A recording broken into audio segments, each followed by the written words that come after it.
Infrastructure theft remains a major concern at key local and national points. This has left residents of Nelson Mandela Bay in the Eastern Cape without electricity for 2 weeks now. eNCA's Ronald Masinda is following this one for us, and he joins us now live. Ronald, how serious is cable theft in Nelson Mandela Bay municipality, and how has it impacted the community? Well, good afternoon, Masejo. Well, the problem has become so serious that the Nelson Mandela Bay municipality has also now embarked on creating awareness campaigns such as the one behind me, where they are urging residents to play their part in trying to identify the people who are behind the vandalism of substations. Now, we do know that some of the worst affected areas in recent weeks has been the northern areas, as well as Kariega. Residents from KwaNobuhle say that they want this issue to be dealt with decisively as they continue to grapple with these power outages. I spoke to an activist and a resident from KwaNobuhle earlier, and this is what Tamsanga Kevu had to say. The electricity situation in our community has been going on for like the past 5 years now, and was the people from the energy department have been doing their level best to ensure that they try to make sure that our residents is with electricity. The biggest challenge now that is affecting us, that we're facing, is cable theft, which is having a large impact into how now we are living our lives on a daily basis. And especially now that it's winter, it's going to be very common for our electricity to trip. And as such, when our electricity trips, it becomes very difficult for power to be restored back. And some communities now, and streets and homes have to do without electricity for days and some for weeks. And Ronald, you know, for those community members there having no electricity, and now we're finding out that we're going to higher stages of load shedding. Tell me about the anxiety, you know, in terms of this being fixed. 2 weeks without power in this cold weather? Yes, cause for concern, not only for residents, but also for businesses in the metro. Earlier on, we also went to a funeral parlor where there were concerns about just how some of these funeral parlors are operating during these difficult times. Some of them don't even have backup generators. But I want to speak to the municipality now just to get their reaction following our visit to some of the hardest hit areas.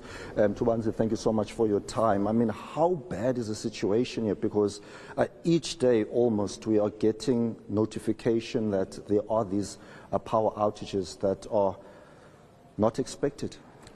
The situation is bad. Let's agree on that one. The situation is bad. It's starting to affect the economy of the city. A lot of businesses. Remember, there's load shedding. Now, on top of load shedding, when load shedding is starting to improve, there's these incidents of outages that are mainly due to vandalism of our infrastructure, cable theft, and break-ins in our substations for stealing metal and copper materials.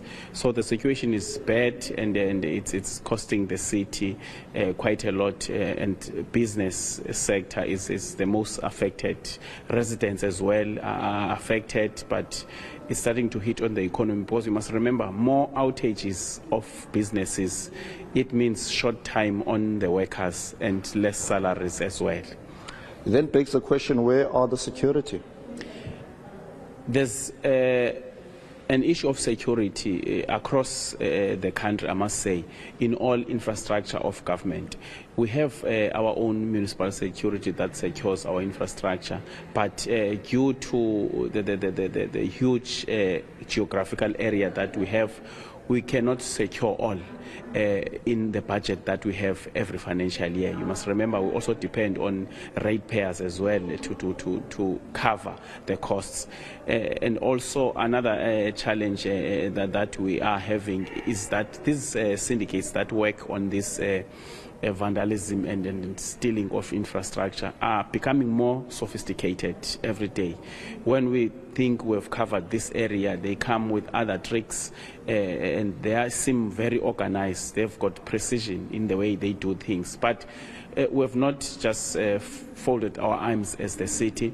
We've decided that due to the severity of the matter, we must seek partnerships and collaborations.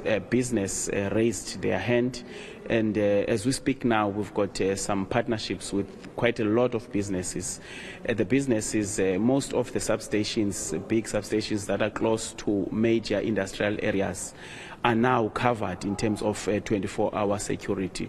Other businesses have said municipalities, those substations that are close and are servicing us, will provide security for them free of charge, of which we appreciate that from business. And that security complement is complemented as well by our own security and patrols by our own Metropolis working with SAPS, because I've just mentioned that these syndicates are sophisticated and in some instances they are armed. So you need to reinforce, and the reinforcement is to be backed up by SAPS as well. So that collaboration between us, our Metropolis, our Metro Security Services, working with SAPS is starting to make inroads now. We've made quite a number of arrests. All right, Mtubanzi, thank you so much indeed for your time. Well, that is the word from the Nelson Mandela Bay municipality. It's back to you in studio, Masego. All right, Ronald Masinda live for us at the Nelson Mandela Bay municipality in the Eastern Cape, rather. Let's leave it there for now.